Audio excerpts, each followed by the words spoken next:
Hello there, I'm Isabel, and today I'll be making Princess Zelda from the new game Echoes of Wisdom.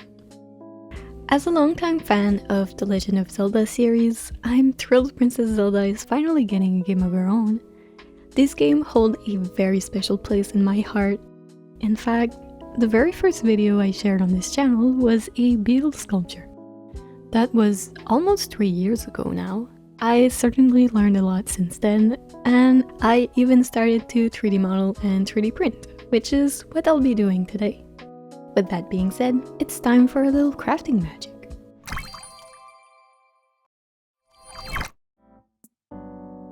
Since the game wasn't released when I made this video, I used the footage from the game trailers to build a blueprint to use as a guide when sculpting.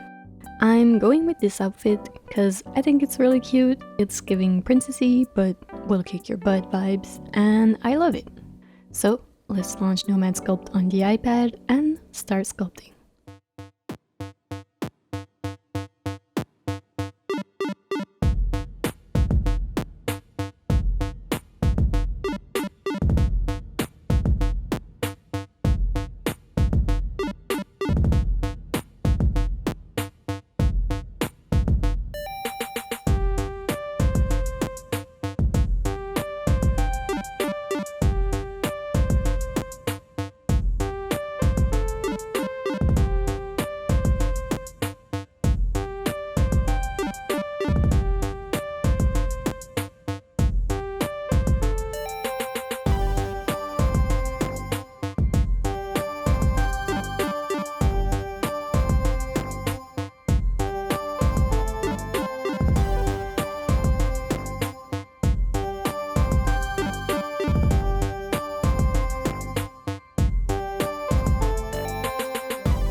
I've got most of the sculpting done. Now I'm gonna go ahead and readjust her pose.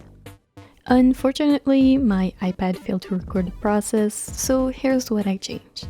I made her facial expression more serious, curved her ponytail so it looks like it's flowing in the wind, move her arm backwards, and move her legs further apart to give her a more powerful stance.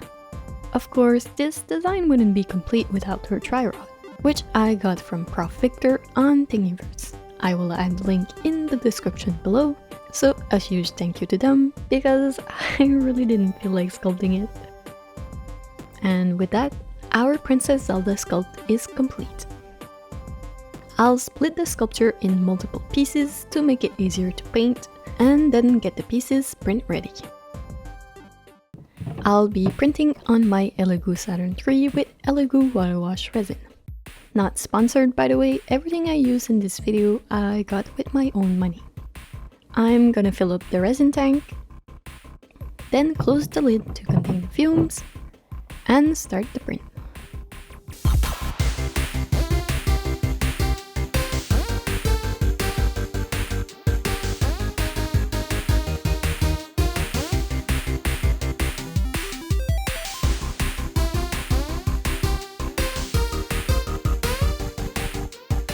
Four hours later, the print is done. I have a magnetic flex plate installed so I can just pop that off. Unfortunately, 2 pieces failed to print. Not sure why, but the rest looks good. Off camera, I clean and cure the pieces and notice some layer shifting on the ponytail. My machine does that pretty often, so I don't know if it's my print setting or if my printer is the problem. If you know how to fix it, please let me know in the comments. I accidentally snap off one of the pieces when removing the supports, so I'll have to reprint it. I reprinted my missing pieces along with my Lazy Ghost design since I had enough space to fit everything. The Lazy Ghost is one of many 3D printing files available on my website. I have a couple of cute designs that you might like, and I'd really appreciate it if you go and take a look. Anyways, I cured the missing pieces under the UV light, and now I can try reassembling Princess Zelda. I didn't sand off the support marks yet. I'm just making sure nothing needs major adjustments before I start sanding and painting.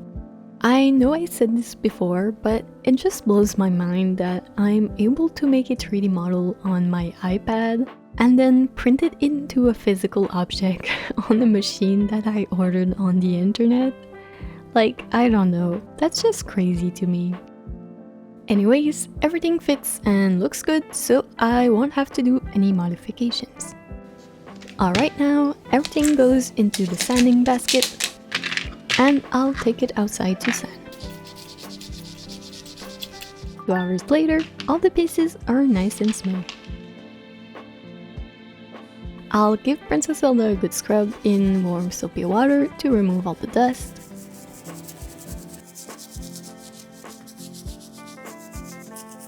And then let it dry completely.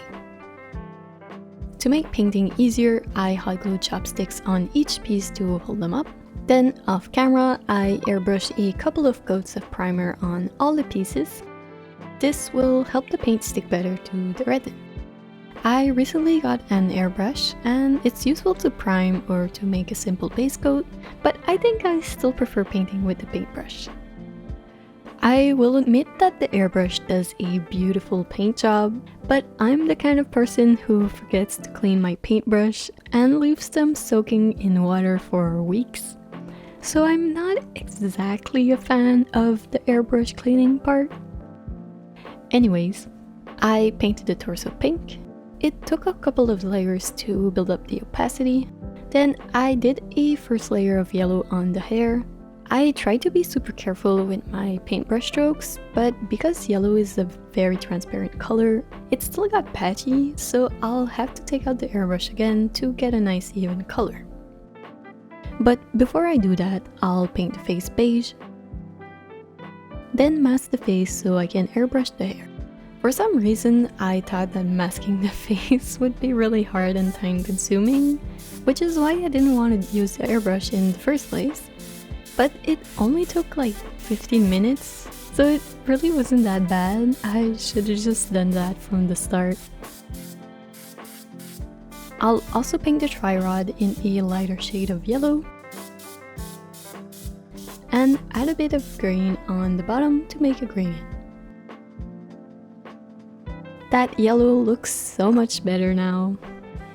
When the paint was dried, I carefully peeled the masking tape off the face. I was so worried I was gonna pull off the paint underneath, but the tape came off without problem. Then I painted her golden headband, crown, diadem, not sure what to call it, and the middle jewel in red. I painted her eyebrows a shade darker than the color of her hair, and her mouth a reddish brown. If you are enjoying this video so far, now would be a good time to give this video a like and consider subscribing to the channel. Next, I'll paint the belt gold. Please don't judge the paint job on the front flappy part, it's a little crusty. Definitely not my best work.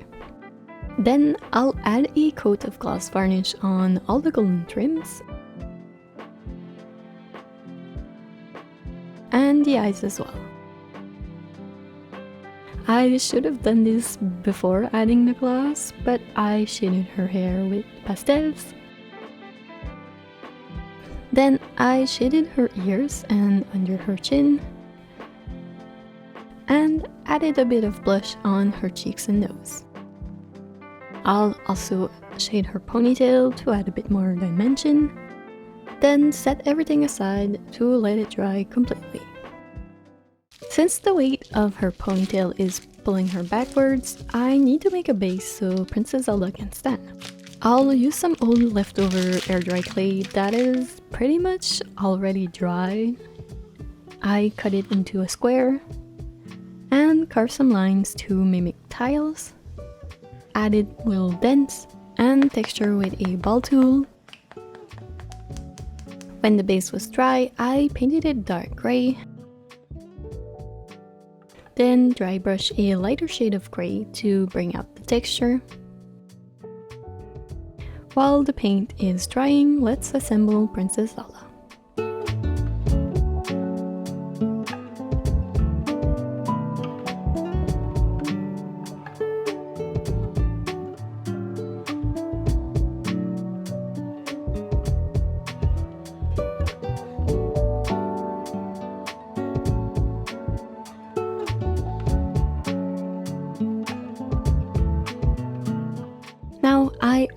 glue her onto the base.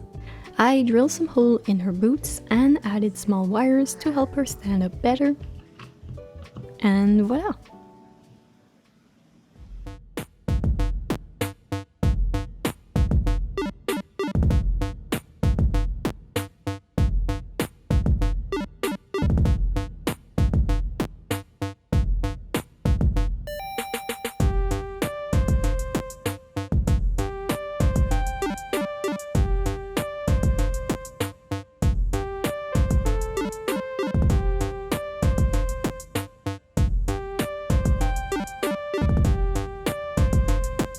What do you think? I'm really happy with how she turned out. She's just so cute. Fun fact, Princess Zelda measures about 1 banana bird tall, which is a 3D printable design available on my shop. So don't forget to visit wickel.com. Anyways, thanks for watching. I hope you enjoyed this video and I'll see you next time.